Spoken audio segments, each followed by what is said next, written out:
en el nombre de tu Hijo, nuestro Señor Jesucristo. Amén. Buenas noches, hermanos, nuevamente. Que sea una bendecida semana para todos en el Señor, hasta lo que hemos llevado.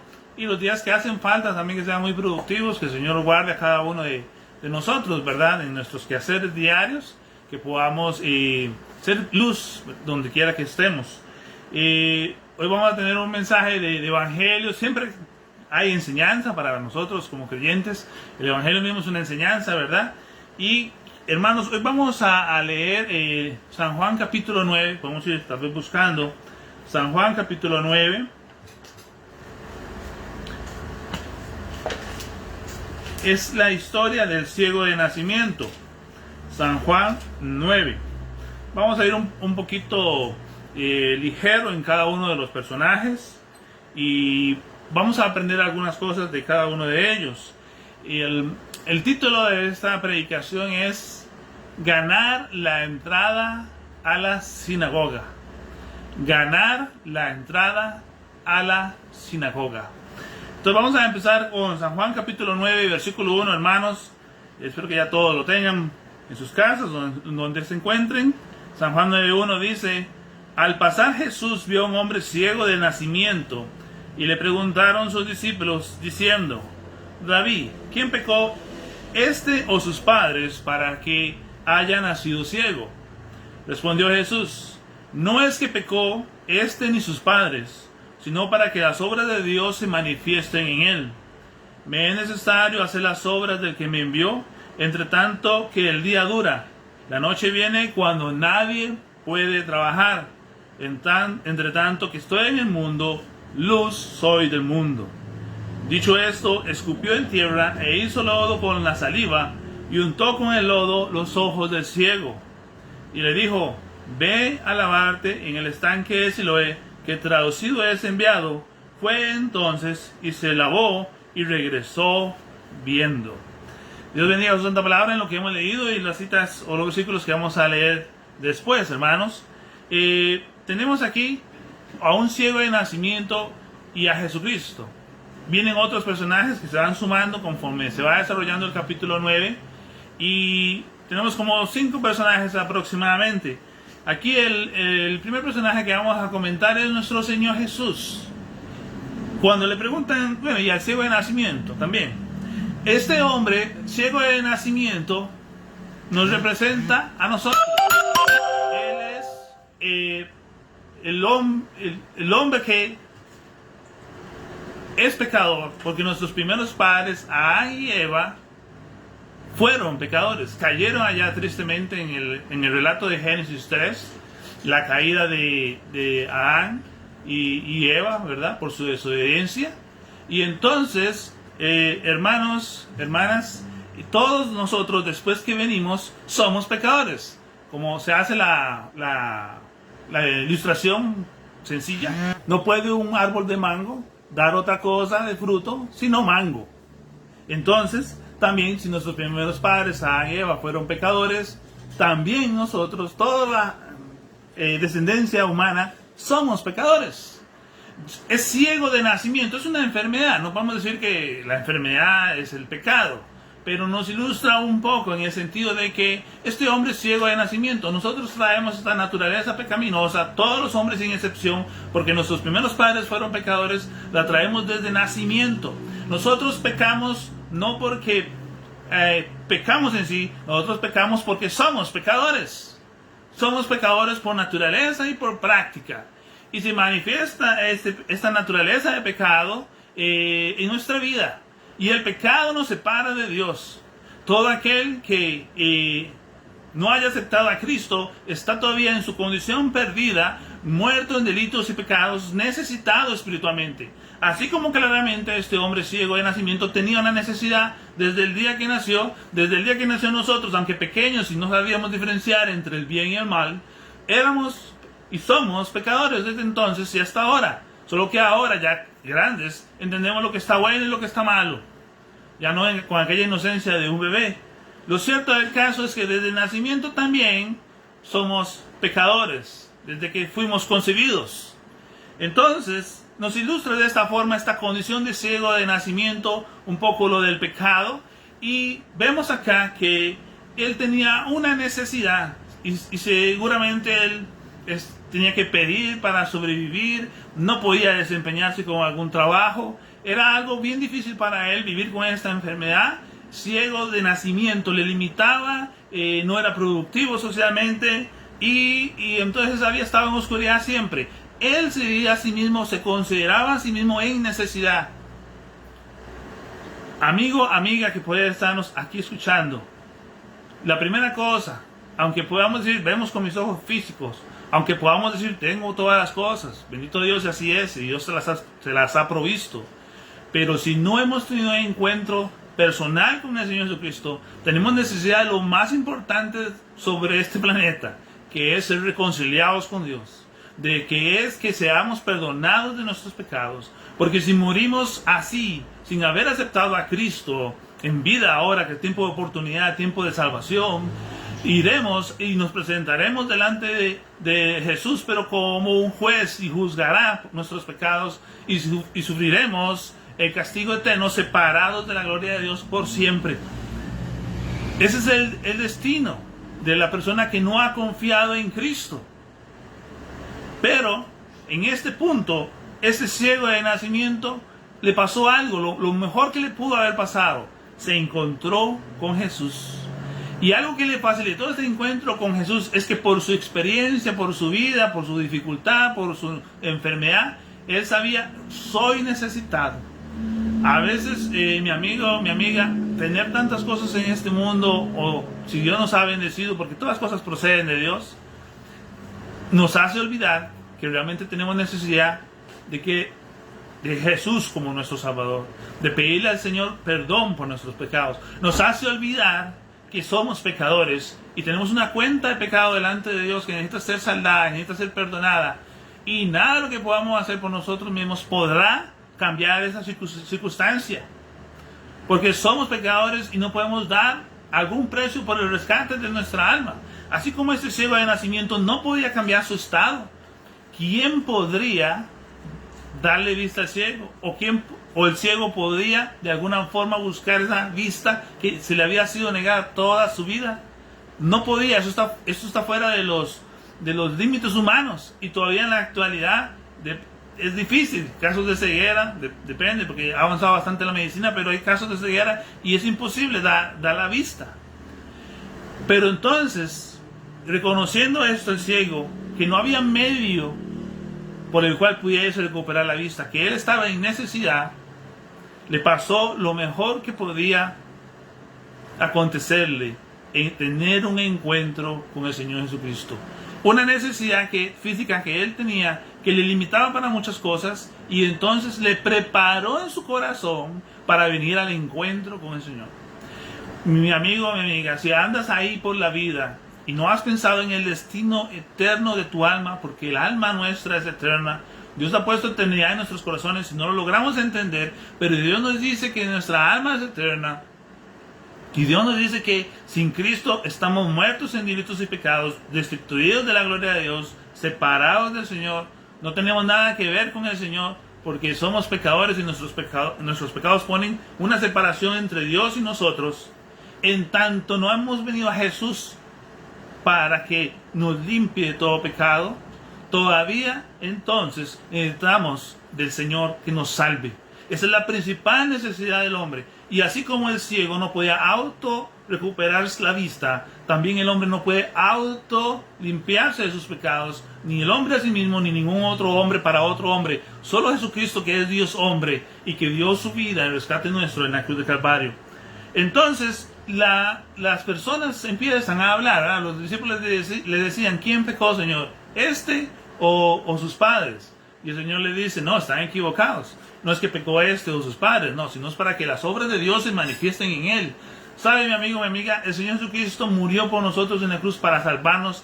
Él fue sepultado, resucitó al tercer día y traspasó los cielos y está a la diestra del Padre para escuchar la oración, para escuchar y para atender todo pecador que viniendo a él contrito y humillado le pide perdón de sus pecados. El Señor Jesucristo, en el acto el Hijo de Dios le podrá salvar. El Señor quiere hacer esta grande obra. Dios quiere cambiar nuestras vidas. Dios quiere que limpiarnos de nuestros pecados, reconciliarnos con Dios. Dios quiere que nazcamos en la familia de la fe, en la familia de Dios. Que pasemos de las tinieblas, del reino de las tinieblas, al reino de su amado Hijo, como dice Colosenses 1:13. Dios tiene grandes obras y no meramente son materiales, estamos hablando espirituales. Quiere hacer una nueva criatura en ti y que seas su hijo y que entonces tengas garantizado, porque te salve, un lugar en el cielo y estarás juntamente con el Señor por siempre, así como muchos otros creyentes que ya hemos creído. Dios puede hacer esta grande obra en cada persona que ninguna otra persona, ni doctor, ni ninguna otra persona en este mundo puede hacer en otro hombre. Pero la verdad es que no todos están buscando al Señor. No todos quieren que Dios trabaje en sus vidas. No todos reconocen su pecado para buscar al Señor y pedirle perdón por el pecado. Por eso es que esta gran cosa, aunque sea como muy trágico que él no podía ver y estaba en esa necesidad tremenda, fue una gran bendición al mismo tiempo, porque preparó su corazón para buscar al Señor. Tengo necesidad y aquí está Jesús. Él puede hacer algo con la vista que he perdido. Pero muchos andan en el mundo ahora en sus propios caminos, cada cual se apartó por su camino, dice la Biblia, descarriados cada quien, lejos de los caminos de Dios, lejos en sus pensamientos no está el Señor. Lo más trágico es que están perdidos en delitos y pecados. Sin Cristo no hay esperanza. Y aunque puedan ganar todo el mundo, como dicen los evangelios, ¿qué ganará el hombre si ganare todo el mundo y perdiere su alma? Ese es el punto, mi amigo, mi amiga. Las cosas materiales de este mundo, los éxitos de este mundo no podrán comprar un lugar en el cielo, no podrán dar la salvación a nadie. Es solamente por lo que Cristo hizo, su obra preciosa en la cruz del Calvario, su sangre preciosa que derramó, que puede el hombre ser salvo confiando en fe, reposando, confiando en la obra de Cristo y pidiéndole que sea su Salvador y pidiéndole perdón de pecados. Dios quiere hacer grandes obras en ti. Dice, para que las obras de Dios se manifiesten en él. Pero hay muchos hombres que no quieren saber nada de Dios y caminan en sus propios planes y propósitos. Tristemente, si la muerte les sorprende así, se perderán eternamente en el infierno. Dice el Señor, y esto es una palabra para los creyentes: me es necesario hacer las obras del que me envió, entre tanto que el día dura, la noche viene cuando nadie puede trabajar. El Señor dice, yo soy luz del mundo, dice el Señor. Pero Él mismo reconoce que debe trabajar entre tanto que el día dura. ¿Sabe? El Señor Jesucristo vivió 33 años aproximadamente. Empezó su ministerio a los 30 años, ya público. Fueron 3 años intensos en que Él predicó el mensaje del Señor, de su Padre. Hizo las obras que su Padre le mandó a hacer y los milagros para que le reconociesen como el Mesías.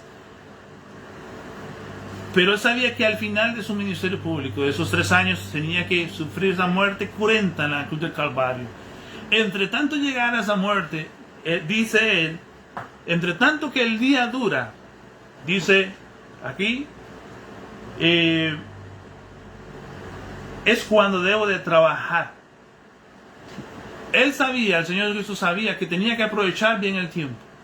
Vendría el momento en que Él terminaría su misión y ya no estaría más aquí en la tierra. Pondría fin a su vida allá en la cruz del Calvario. Como dijimos, resucitaría al 3er día. Pero en ese tiempo de vida que Él tenía acá, que aunque breve, de gran impacto sobre la humanidad, porque fue esa luz fuerte, esa luz que alumbra a todo hombre, como dice San Juan capítulo 1, entonces Él tenía que hacer las obras del Padre. Tenía que predicar el año de libertad, el año agradable del Señor. Libertad a los cautivos, a los que habitaban en sombra de muerte. Y Jesucristo tenía que hacer todo esto, tenía que aprovechar bien el tiempo. Si vemos en los evangelios, El Señor Jesucristo se levantaba temprano a orar, predicaba a las multitudes de día, en la noche se retiraba. Era un hombre muy ocupado, era un hombre trabajando en las cosas del Señor, en las obras de su Padre. Nos enseñan a los creyentes que debemos de aprovechar bien el tiempo. Que el día dura significa que mientras haya vida en el cuerpo, es tiempo que yo debo de aprovechar para servir al Señor. No sé, hermano, hermana, cuántos años tienes, si es joven de 20, un adulto de 30, 40, o ya un viejo, o un mayor de edad de 50, 60 o más, 70. Lo cierto es que el día dura, la vida que tenemos, ese tiempo del día que está durando, que representa la vida que tenemos, es el tiempo de oportunidad que tenemos en el Señor para servirle a Él. Debemos aprovechar este tiempo de vida para traer fruto al Señor. El Señor nos rescató con un propósito, y es para que le sirvamos y llevemos fruto, para que aprendamos de Él y crezcamos, para que otros se salven, que el Señor nos use para que crezca, para que se expanda el Evangelio y otros se salven, que el Señor nos use para que otros hermanos se edifiquen, y así mutuamente nos ayudamos en la obra en conjunto, los hermanos en Cristo. Bendecimos a los que no conocen al Señor, para que el Evangelio llegue hasta esas vidas también. Entonces, pero mientras que el día dura, mi hermano, mi hermana, pensemos que el tiempo que estamos acá es breve en comparación a la eternidad. Basta que estaremos con el Señor. Y la forma en que podamos servirle ahorita, durante un tiempo tan breve en comparación con la eternidad, no vamos a tener otra chance, otro tiempo de oportunidad para hacer ese servicio como lo podemos hacer ahora, por amor del nombre de Cristo, predicar a otros, a las almas perdidas, edificar a otros que tienen necesidad. Debemos de ser como el Señor y estar conscientes que mientras la vida que tenemos, o mientras que el día dura, es el tiempo que tenemos para trabajar. Vendrá la noche cuando ya nadie puede trabajar. Lo diría el salmista en palabras como: ¿acaso te podrá alabar el polvo? Ya diciendo de que muerto no podría traerle nada o rendirle nada al Señor, porque es en vida que podemos hacer algo por el Señor. Mi hermano, mi hermana, y lo hacemos por amor a Él, por amor de aquel que murió por nosotros y se dio a sí mismo por nuestro rescate. Nada de lo que hagamos se podría comparar con lo que el Señor hizo por nosotros, pero lo que el Señor nos pone a la mano a hacer, hagámoslo para Él. De hecho, hermanos, somos miembros de un cuerpo y tenemos una función, grande o pequeña que sea. Es la función que el Señor nos ha dado y es necesaria para suplir una necesidad dentro del cuerpo de Cristo o dentro de la obra del Señor. Mientras que el día dura, mientras que tenemos esta vida, aprovechemos. El Señor Jesucristo lo tenía muy claro. Nosotros también como creyentes debemos de aprender de nuestro modelo, de nuestro Señor Jesucristo, y decir cada mañana, mientras que el día dura: hoy tengo un día más de vida, hoy es un día más de vida que ha pasado. ¿Cómo hemos aprovechado el tiempo hoy, hermanos? He sacado mi ratito de devocional, he podido compartir a otros la palabra de Cristo, he podido iluminar a otros con mi testimonio, o he estado desaprovechando el tiempo, no he estado brillando como Cristo quiere. No lo desaprovechemos. Vendrá el momento en que no podremos ya trabajar cuando llega la noche, como dice aquí el Señor Jesucristo. Luz del mundo, Él tenía que trabajar y alumbrar a los hombres. Interesante la forma en que sanó a este ciego, porque dice la Escritura que hizo saliva, hizo lodo, como escupiendo dice, en tierra con la saliva. Voy a leerlo. Escupió en tierra e hizo lodo con la saliva y untó con el lodo los ojos del ciego. Por ahí estaba revisando algunos comentarios y bueno, tal vez la tierra tiene que ver con la humanidad, ¿verdad? En este caso haciendo referencia a la necesidad del ciego, que representa pues en sí todos los pecadores de la humanidad necesitamos del Señor. Y la saliva que procedía del Señor Jesucristo, bueno, lo que el Señor puede dar y comunicar a la humanidad que está en necesidad. ¿Y qué es lo que el Señor nos da a nosotros? Vida eterna, vida en abundancia. Entonces, esos dos elementos representan esto, ¿verdad?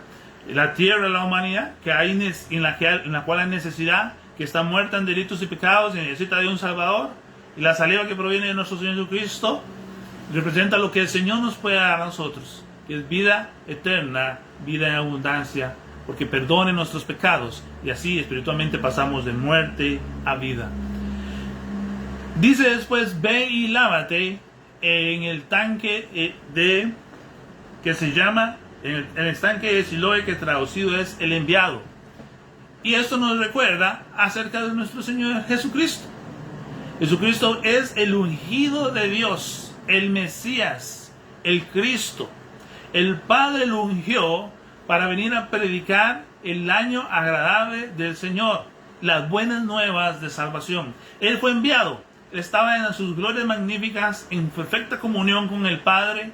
No le importó dejar esa posición en el cielo para venir y tomar forma humilde. Se humilló a sí mismo, de hombre como nosotros, de carne, de hueso como nosotros, se hizo partícipe en todo semejante excepto el pecado. Él fue el enviado de Dios para nuestra salvación. Vino con una misión. Jesús, porque Él salvará a su pueblo de sus pecados. Por eso tuvo que dejar sus glorias magníficas y venir a esta tierra, tomar forma de hombre y poder hacer así la obra que ya hemos comentado, para salvación de nosotros, en favor de nosotros. El Señor Jesucristo entonces es el enviado, y curiosamente el estanque se llama así, el enviado. De esa forma también se refuerza, así como él tenía aquí el estanque que se llama el enviado, se refuerza que todo pecador tiene que venir a Cristo para ser salvo. No hay otro medio, no hay otro camino, no hay otra forma, es por medio del Señor Jesucristo. Y vemos un hombre que está reconociendo su necesidad, y el Señor trabaja con su parte de salud y lo sanó. Pero el Señor quiere integralmente trabajar en nuestras vidas. Lo primero es la salvación del alma, y luego el Señor puede trabajar en todas las áreas de nuestra vida. Aquí el Señor trabajó en la vista de este ciego de nacimiento. Más adelante vemos la grata noticia que él creyó al Señor, y vamos a ir viéndolo cómo se va evolucionando en el capítulo. Entonces, hermanos, tenemos la primera persona, bueno, Jesucristo, que es el Salvador, y la primera persona fuera del Señor Jesucristo, que es el ciego de nacimiento, que representa al pecador, al perdido, que somos todos, ¿verdad? Hay una diferencia: si hemos confiado en Cristo, somos pecadores arrepentidos, salvos por el Señor. Si usted no ha recibido al Señor, mi amigo, mi amiga, es un pecador, pero todavía perdido, si no ha venido a recibir a Jesús como su Salvador personal, si no ha tenido encuentro con el Señor. Aquí este hombre ciego representa al hombre perdido, al hombre pecador. Pero entonces hay otros grupos de personas, que dice aquí, por ejemplo, el versículo 8. Entonces los vecinos y los que antes le habían visto que era ciego decían: ¿no es este que se sentaba y mendigaba? Unos decían: él es, y otros: a él se parece. Él decía: yo soy. Y le dijeron: ¿cómo te fueron abiertos los ojos? Respondió él y dijo: aquel hombre que se llama Jesús hizo lodo, me untó los ojos y me dijo: ve al Siloé y lávate.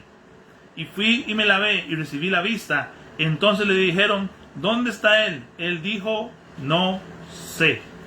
Vemos acá que estos, seguramente llegó el ciego de nacimiento a donde él se había criado, y los vecinos llegaron y lo vieron y estaban sorprendidos. Dice: ¿no es el que se sentaba y mendigaba? ¿No era el ciego? ¿Qué es lo que tenían como característica de esos vecinos? Amigos, es que eran solamente curiosos. Solo se interesaban por ver qué pasaba. Solo se asombraron de que estaba sucediendo algo que era difícil de explicar. Un milagro. Se salvó, se recuperó la vista el ciego que mendigaba, que estaba sentado y mendigaba siempre. No estaban buscando absolutamente nada, un beneficio espiritual, no estaban buscando al Señor. Solo estaban buscando nuevas noticias. Solo estaban buscando qué nuevo había pasado. Y ellos pensaban: él es, o otros decían: a él se parece. No ponían caso a la voz del ciego que decía que ya estaba curado: yo soy. Y luego el ciego dándoles ese testimonio corto, breve, preciso, de que aquel hombre se llama Jesús, fue el que hizo lo me untó, fui al tanque, me lavé y ahora puedo ver. Entonces esos hombres curiosos simplemente emitían criterios, escuchaban sus propias voces, no tenían realmente un interés en el testimonio que este hombre podría darles y no tenían un interés menos en el Evangelio o en el mensaje del Señor Jesucristo. Pensamos en aquellas personas que llegan a la iglesia o escuchan la palabra de Dios y simplemente dicen qué bonito estuvo la reunión, o curiosas, qué buena fue la palabra, pero no quieren nada con el Señor realmente. Están viendo las cosas de una forma natural, cuando realmente lo que está sucediendo aquí es que el Señor puede dar la salvación a todo aquel que en Él confía. No podemos buscar al Señor de una forma meramente intelectual, de una forma meramente de una experiencia humana, porque no es eso, sino que debemos de buscar al Señor necesitando, sabiendo que reconociendo nuestra necesidad, que somos pecadores, que estamos separados de Dios, y sabiendo que necesitamos pedirle perdón por nuestros pecados, humillados, contritos. Ninguna de estas cosas lo tenían estos vecinos, eran solamente personas curiosas, que se interesaban por saber algo nuevo, se escuchaban a sí mismos, simplemente no buscaban nada del Señor realmente. A pesar del gran milagro que estaban presenciando, ellos lo querían analizar, discernir naturalmente, pero las cosas de Dios no son naturales meramente, así de experiencia humana. El Señor quiere darnos perdón de pecados, quiere hacernos sus hijos, y esto viene por creer en fe, confiando en el Señor Jesucristo para ser salvo. No es una cuestión de ver qué pasó como una curiosidad. Ninguno de estos vecinos quería salirse del círculo de su sociedad religiosa y judía. Simplemente curiosos, que querían ver qué había pasado. Y no estaban escuchando el testimonio del ciego que decía: aquel que llaman Jesús me sanó. Les estaba diciendo lo que había pasado para que ellos supiesen a quién tenían que acudir, pero aún así no hacían caso. Una cosa que es innegable es el testimonio. Puede ser, hermanos, y aquí ya hablando a los hermanos, que nos sea difícil a veces tener facilidad de palabra. A veces nos cuesta tal vez expresar un poco el mensaje del Señor. Puede ser. Pero el Señor nos usa aunque seamos sencillos. Y una cosa que podemos compartir y que es una realidad que nadie podría desmentir es el testimonio de cómo confiamos en Cristo, de cómo el Señor nos salvó. Eso es experiencia de lo que el Señor hizo en la vida de cada uno de nosotros, los hijos de Dios que hemos creído en Él. Y nadie puede refutarlo. Pueden o no aceptarlo, claro que sí, pero nadie puede refutar lo que el Señor hizo en mi vida. Y cuando yo comparto con un amigo, el Señor Jesucristo me salvó, el Señor me rescató de mis pecados, le pedí perdón, entró a mi vida, me dio un gozo y me hizo nueva criatura. Y antes yo andaba en pecado, puede ser, y lo he dejado y ahora soy su hijo y le sirvo. Eso es irrefutable. Pueden ser que vengan personas curiosas, solo escuchen, otras personas que no quieran recibir nada. Pero el testimonio, los hermanos, hermanas, lo podemos dar. Es irrefutable y es uno de los mensajes más poderosos que podemos darle al mundo pecador, al mundo que todavía está ciego y que todavía está perdido en sus delitos y pecados. Porque estaríamos hablando que Cristo Jesús puede también cambiar a todo aquel, así como a nosotros nos cambió y nos salvó. Nos hizo una criatura, nos salvó, nos hizo sus hijos el día que confiamos en Él como nuestro Salvador. Entonces el segundo grupo que tenemos aquí son los vecinos, que son curiosos. Luego sucede que llevaron al ciego de nacimiento ante los fariseos. Versículo 13 dice: llevaron ante los fariseos al que había sido ciego, y era día de reposo cuando Jesús había hecho el lodo y le había abierto los ojos. Volvieron pues a preguntarle también los fariseos cómo había recibido la vista. Él les dijo: me puso lodo sobre los ojos y me lavé y veo. Entonces algunos de los fariseos decían: ese hombre no procede de Dios, porque no guarda el día de reposo. Otros decían: ¿cómo puede un hombre pecador hacer estas señales? Y había disensión entre ellos. Entonces volvieron a decirle al ciego: ¿qué dices tú del que te abrió los ojos? Y él dijo que es profeta. Ok, y aquí tenemos entonces los fariseos. Les trajeron tal vez algunas de estas personas que no salían de su círculo de religión, de de su comunidad judía como tal, se lo trajeron a líderes religiosos, a los fariseos. Y entonces los fariseos se ponen a ver detalles ya de hombres. Y dicen, este hombre no es de Dios, sanó a este ciego en día de reposo. Profanó el día de reposo. Una cosa, amigo, amiga o hermanos, es que no es el reposo por el hombre. No es el día de reposo por el hombre. O más bien, no es el reposo a causa del hombre. Es el hombre a causa, o más bien, el reposo es para bendecir al hombre. Para poner en palabras más simples. El reposo es para bendecir al hombre. No es que el hombre está sujeto al día de reposo. El Señor no lo puso de esa forma. Y los 6 días trabajarás y al 7º descansarás. Y el Señor no quería decir en nada de que si hubiese que bendecir en el día de reposo, limitar a tal forma por crear un día para santificarlo y guardarlo para el Señor. Sí había cierta cuestión muy estricta en los días de la ley, que tenían que guardarse el día de reposo, no se podían hacer obras, etcétera, etcétera.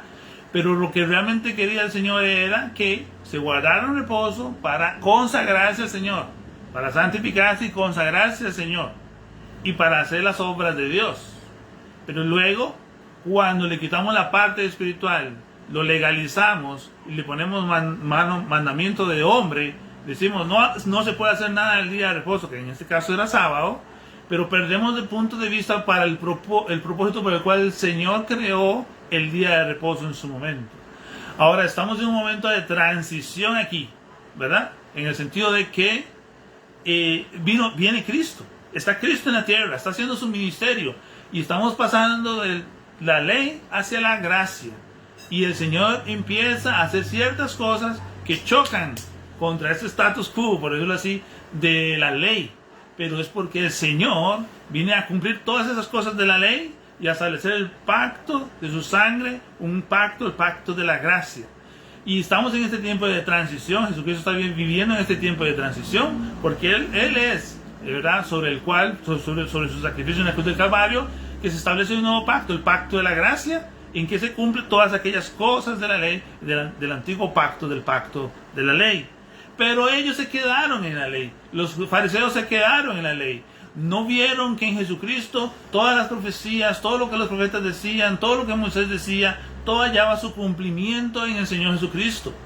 Entonces eran personas religiosas que tenían conocimiento de la palabra que en ese momento era el Antiguo Testamento, pero que realmente no la discernían en el Señor, sino para su conveniencia, ¿verdad? Ellos se ponían a decir, hay que diezmar, hay que guardar el sábado, y ellos figuraban también en las oraciones, y figuraban para que los alabaran, y eran como Jesucristo los acusaba y les decía palabras muy fuertes. Jesucristo les decía que eran como sepulcros blanqueados, que se veían muy blancos por fuera, pero por dentro llenos de huesos. Eran palabras fuertes para los fariseos.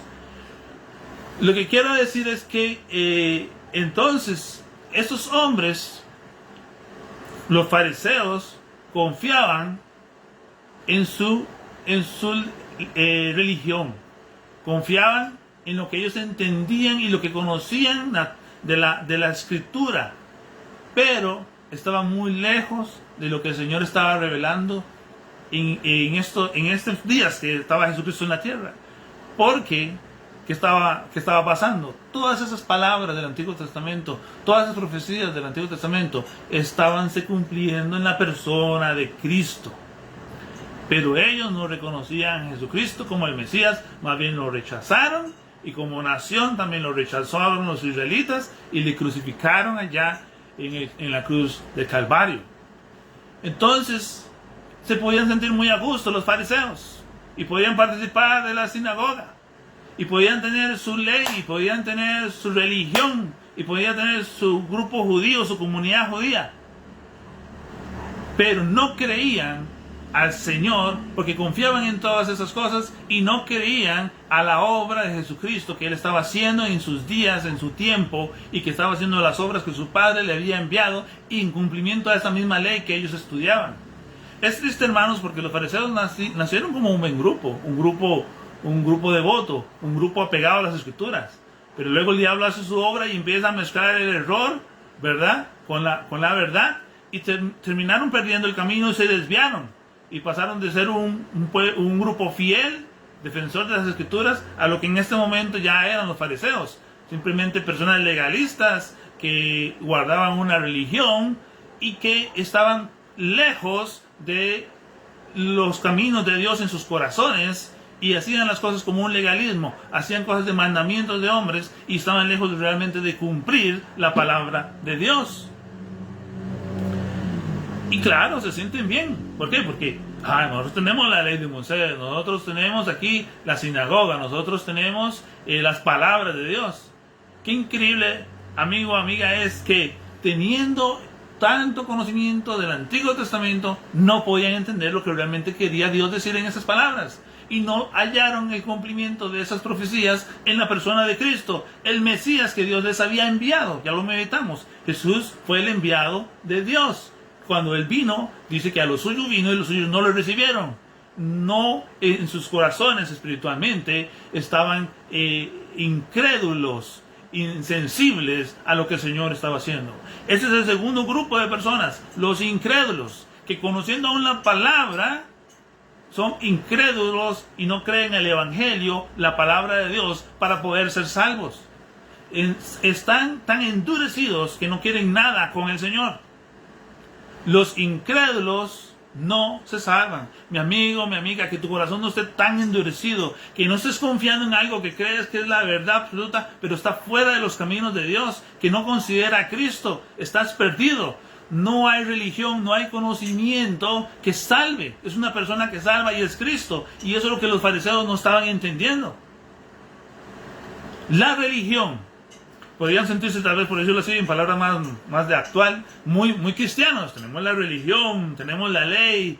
Nosotros somos de Dios, nuestro padre es Moisés, nuestro padre es Abraham, nosotros tenemos la ley de Moisés. Pero es que nada de eso salva. Lo que salva es un encuentro con Jesús. Lo que salva es aceptar a Jesús como el enviado de Dios.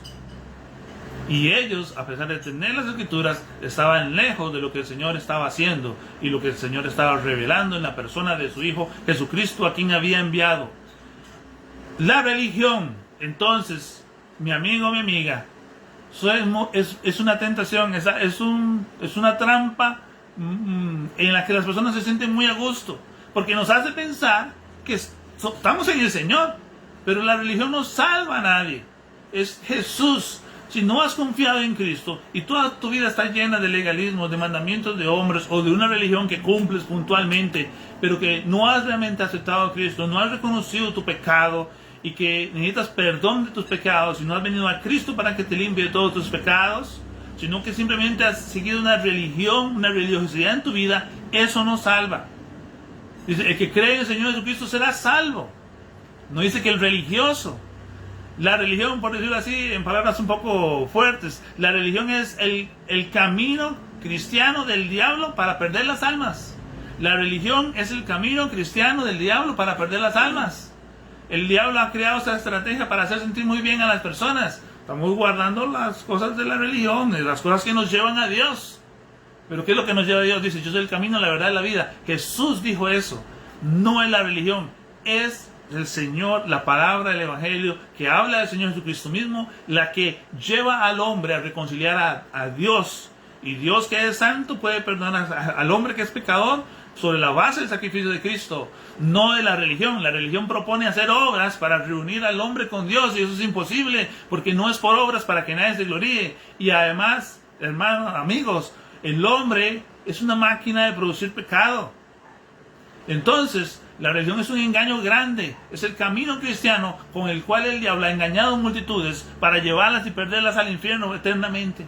No creas al engaño de la religión, no te sientas seguro en esa parte y no endurezcas tu corazón en el Señor, porque entonces los incrédulos no heredarán el reino de los cielos.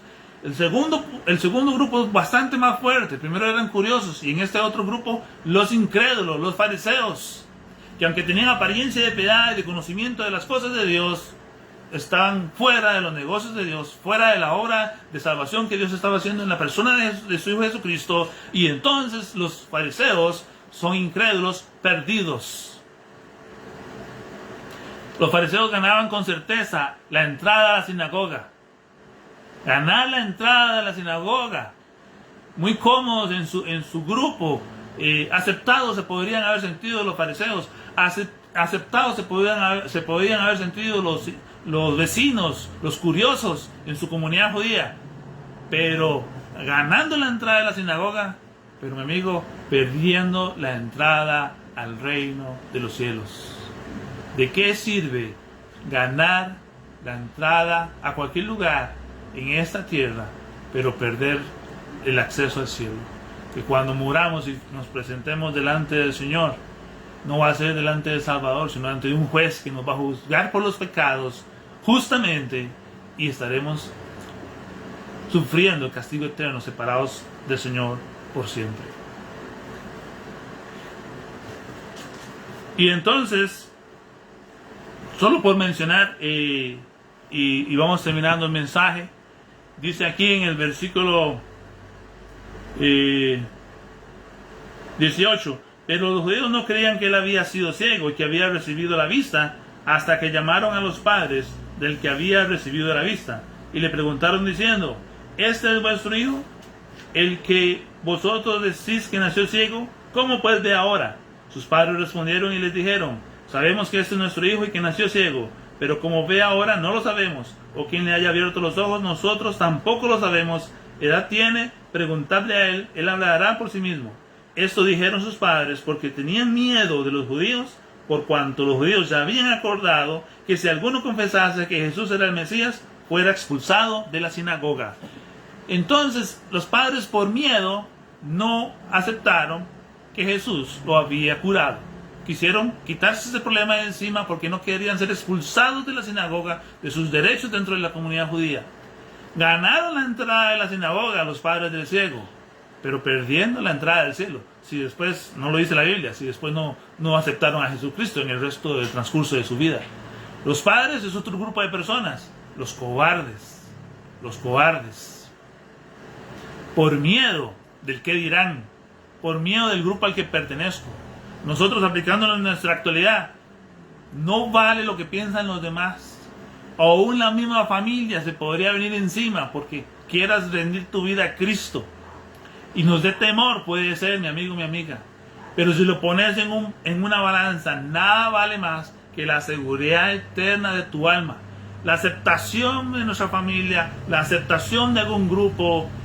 Y por cobardía, no querer aceptar a Jesús, por no quedar mal con un grupo, o con mi familia, o con alguien. Entonces, si por cobardía yo no recibo al Señor, porque no quiero que me expulsen de mi grupo, de mi familia, y llevar el vituperio de Cristo, pues se puede tomar esa decisión, mi amigo, pero perderás la salvación de tu alma. Ganar la entrada a la sinagoga, pero perder la entrada al reino de los cielos porque no aceptaste a Cristo. La única entrada al reino de los cielos es por medio de Cristo. Y la última persona, ya al final del capítulo, no lo vamos a leer, es cuando el ciego llega donde Jesús, ya había recuperado la vista, y el Señor se le revela a él como el Hijo de Dios. Y él nada más dice, Señor, creo. Se postró y le adoró. Sencillamente confió en el Señor para ser salvo. Ya el Señor había trabajado su necesidad física y después ahora el Señor trabajó su necesidad espiritual y se salvó. Solo diciendo esa palabra, creo, Señor, y se salvó. Y eso representa ya no solamente aquel que es ciego de nacimiento, que representaba al pecador perdido, sino que representa entonces el ciego de nacimiento, aquel que cree, al que confía con fe y es salvo. Y ese es el grupo que todos deberíamos de ser, en que Dios pueda manifestar sus obras. Cuando confiando en Él por fe, nos salva, somos sus hijos, pasamos de muerte a vida y nadie puede hacer esto. Solo el Señor puede hacer esto. Ven hoy, mi amigo, mi amiga, a los pies del Señor para ser salvo. No seas curioso, no seas como los vecinos, no seas incrédulo como los fariseos que confiaban en toda su religión. No seas cobarde como los padres que tenían miedo a ser expulsados de su grupo social. Seamos valientes como el ciego, que aunque lo perdió todo y lo expulsaron, ganó el cielo. Y aquel que lo pierde todo por amor de Cristo, lo tiene todo. Y eternamente seguro a su alma pasará con el Señor por la eternidad. Esto es lo que el Señor quiere en nuestras vidas. Danos el regalo de la salvación. Solo que muchas veces hay cosas, hay obstáculos que nos impiden recibir al Señor como nuestro Salvador personal. Pero nada más precioso que asegurar nuestra alma en Cristo, pidiéndole perdón por nuestros pecados, ser sus hijos y estar con Él por siempre en el cielo. Señor, bendiga su palabra, evangelio. Vamos a orar para terminar. Gracias, Señor, te damos por esta noche, por todas las cosas que nos has dado. Gracias por la salud, gracias por las bendiciones. Te alabamos, Señor, porque tú eres bueno, por tu palabra. Te alabamos porque has hecho esta obra de salvación en todos aquellos que hemos confiado en ti para ser salvos. Gracias te damos por ello, porque nosotros por nosotros mismos jamás pudiésemos ser, Señor, salvos. Pero nos salvaste por medio de tu Hijo, porque confiamos en Él. Te pedimos por un amigo o amiga que todavía no haya confiado en Cristo. Te pedimos por esa persona. Si tú estás trabajando en ese corazón, que si él está pensando en que debe rendir su vida a ti, que no lo dude dos veces. Hoy es el día de salvación. Hoy es el tiempo aceptable en que pueda venir a aceptar a Jesús, rendirle su vida y confesarle su pecado y recibirle de todo corazón. Gracias te damos, Señor, porque tu palabra es hoy el mensaje que todo el mundo necesita, y te pedimos para que por medio de que la fe de alguno que cree en Cristo puedan haber más vidas cambiadas, como ya ha sucedido desde siempre que se predica este evangelio. Entonces te lo pedimos y te damos gracias, Señor, en el nombre de tu Hijo, nuestro Señor Jesús. Amén. Buenas noches, hermanos, amigos. Dios les bendiga.